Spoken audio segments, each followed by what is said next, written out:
न्याय दो, न्याय दो, न्याय दो, न्याय दो, न्याय दो, वापिस लो। माननीय मुख्यमंत्री संत हैं, सन्यासी हैं, उनको हम लोग ही सबसे ज्यादा ब्रॉडकास्ट करते हैं। वो हम ही लोगों की हत्या कराएंगे तो क्या हम लोग चुप बैठे रहे? भाई हम ब्राह्मण का खून है, परशुराम के वंशज हैं हम लोग, और कमजोर नहीं है, केवल मौन है। कमजोर नहीं है हम लोग, ब्राह्मण कमजोर हो, मौन है हम लोग। अगर वो या तो अपना रवैया सुधार लें, संत हैं इसलिए उनके खिलाफ हम कोई ऐसे शब्द नहीं बोलना चाहते, लेकिन संत के रूप में जो शैतान के रूप में वो बैठे हैं, शासन चला रहे हैं, हत्या करा रहे हैं, ये ब्राह्मण हत्या उन्हें ले डूबेगी।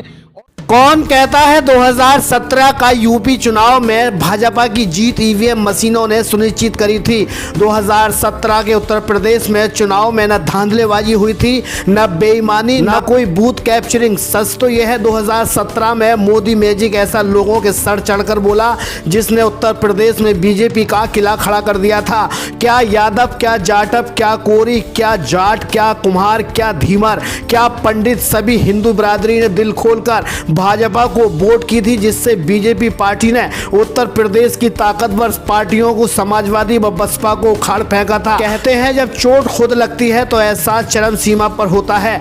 किसानों को चोट लगी तो आंदोलन खड़ा कर दिया। जाटवों के लड़कों को घोड़ी से उतार कर घसीटा गया तो जाटवों को अपनी बेइज्जती का एहसास हुआ। पंडितों की अनसुनी कही गई, उन्हें सलाखों के पीछे ठूसा गया तो पंडितों को आत्मगलिन महसूस हुई। कुल मिलाकर उत्तर प्रदेश में उन जातियों का भाजपा पार्टी ने घमंड तोड़ दिया जिन्होंने जीत का सेहरा उत्तर प्रदेश की बीजेपी सरकार के सर पर बांधा था। हमारी बताने की जरूरत नहीं है, सैकड़ों वीडियो सोशल मीडिया पर तैर रही है जिसमें कुछ जातियों का खुलकर शोषण हो रहा है। बता दें, अलीगढ़ के बहुचर्चित शराब कांड में 100 से ऊपर लोगों को अलीगढ़ पुलिस ने जेल भेजा था। करोड़ों की संपत्तियों को जब्त किया गया था। लोगों ने इस कांड को राजनीति से भी प्रेरित बताया था। वर्तमान कप्तान कलानिधि नैथानी ने शराब कांड में माफियों की कमर ही तोड़कर रख दी थी, जिसमें ऋषि शर्मा को मुख्य शराब माफिया माना गया था। उनकी पत्नी रेणु शर्मा को भी पुलिस ने जेल में ठूंस दिया था। बता दें, रेणु शर्मा की 15 दिन पहले मेडिकल के आधार पर हाई कोर्ट से बेल हो गई थी, लेकिन पुलिस के द्वारा जमानतियों को डराया जा रहा था, ऐसा मानना है पंडित समाज का।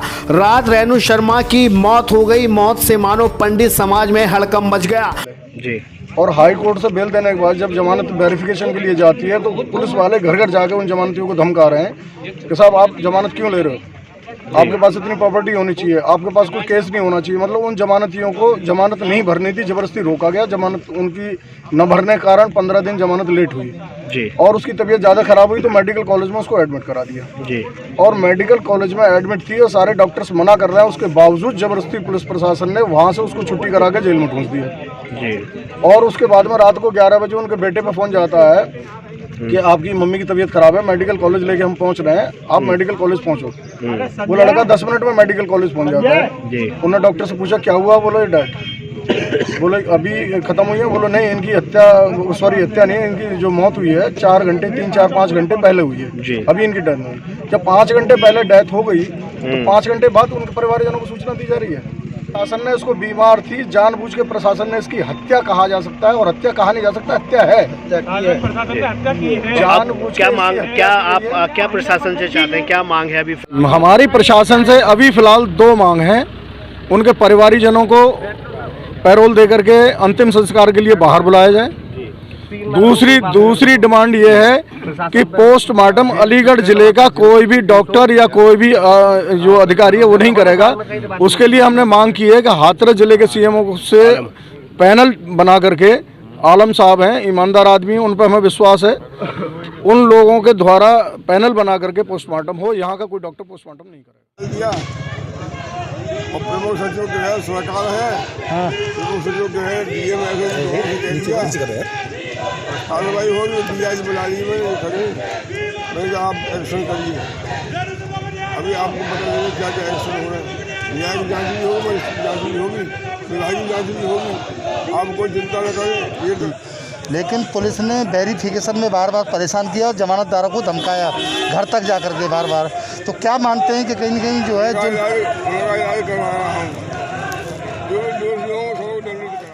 उन्होंने मोर्चरी पर हंगामा किया, बीजेपी की यूपी सरकार के खिलाफ नारेबाजी की। अलीगढ़ के स्वास्थ्य विभाग पर भरोसा न जताकर उन्होंने हाथरस के सीएमओ के पैनल से पोस्टमार्टम करने की अपील की। झूठे मुकदमे को लेकर भी पंडित समाज का दर्द झलका, उन्हें वापस लेने की सरकार से मांग की। अब तक ब्राह्मणों की हत्या, ब्राह्मणों का अत्याचार बाहर किया जाता था, अब जेल के अंदर में भी ब्राह्मणों के ऊपर अत्याचार किया जा रहा है। अब ब्राह्मणों की सीमा खत्म हो चुकी है, अब ऊपर चला गया पानी। अब ब्राह्मण पूरी तरह से हाथ में परशुराम जी का हथियार लेकर, महिलाएं भी हमारी बाहर निकल आई हैं। अब चुप नहीं बैठा जाएगा और पूरा क्षेत्र का ब्राह्मण आज एक छतरी के नीचे खड़ा हुआ है और एक चीज कह रहा है कि अब हम अत्याचार बर्दाश्त नहीं करेंगे। भाई माननीय मुख्यमंत्री संत हैं, सन्यासी हैं, उनको हम लोग ही सबसे ज्यादा ब्रॉडकास्ट करते हैं। वो हम ही लोगों की हत्या कराएंगे तो क्या हम लोग चुप बैठे रहे? भाई हम ब्राह्मण का खून है, परशुराम के वंशज हैं हम लोग, और कमजोर नहीं है, केवल मौन है। कमजोर नहीं है हम लोग, ब्राह्मण कमजोर हो, मौन है हम लोग। अगर वो या तो अपना रवैया सुधार लें, संत हैं इसलिए उनके खिलाफ हम कोई ऐसे शब्द नहीं बोलना चाहते, लेकिन संत के रूप में, जो शैतान के रूप में वो बैठे हैं, शासन चला रहे हैं, हत्या करा रहे हैं, ये ब्राह्मण हत्या उन्हें ले डूबेगी। और यहाँ ब्राह्मण जितने भी लोग खड़े हैं सब परशुराम वंशज हैं, इनके खून में वही परशुराम वाले सारे गुण हैं। अगर ये परशुराम वंशज अपने उस पर आ गए तो योगी जी की कुर्सी और वो दोनों के दोनों गर्त में दिखाई देंगे। और 2022 में इसका विचलित पंडितों में मौजूदा भाजपा सरकार के खिलाफ काफी गुस्सा देखने को मिला। अलीगढ़ से सहयोगी मोहम्मद यामीन के साथ चीफ एडिटर शाहिद रजा की रिपोर्ट, इंडिया सर्च न्यूज के लिए। ताज़ा मामला अलीगढ़ से। आप ऋषि शर्मा जो शराब कांड में जेल में बंद हुए थे, उनकी पत्नी रेणु शर्मा को भी जेल में बंद किया गया था। उनके ऊपर भी शराब से रिलेटेड जितने चार्जेस थे लगाए गए थे।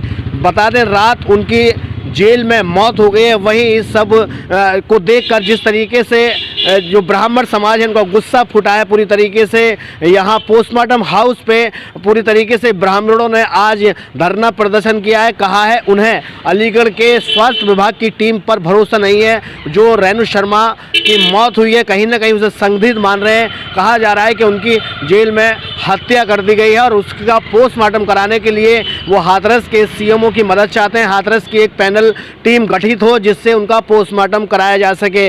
लगातार अब गुस्सा उबलता आ रहा है सरकार और प्रशासन के खिलाफ। जिस तरीके से ब्राह्मणों ने बीजेपी को वोट देकर 2017 में योगी जी को सीएम की कुर्सी पर बिठाया था, आज वही ब्राह्मण लगातार अपने आप को कहीं ना कहीं ठगा हुआ महसूस कर रहे हैं। उन्हें लगता है कि ब्राह्मणों की योगी सरकार में कोई पूछ नहीं है, उनकी लगातार हत्याएं हो रही हैं। और यहाँ भी वो कहीं ना कहीं इस बात को मान रहे हैं कि रेणु शर्मा की भी कहीं ना कहीं हत्या कर दी गई है, जिसके लिए पोस्टमार्टम कराने के लिए हाथरस की टीम को वो चाहते हैं। इस मोहम्मद रियाज के साथ चीफ एडिटर शाहिद रजा की रिपोर्ट, इंडिया सर्च न्यूज।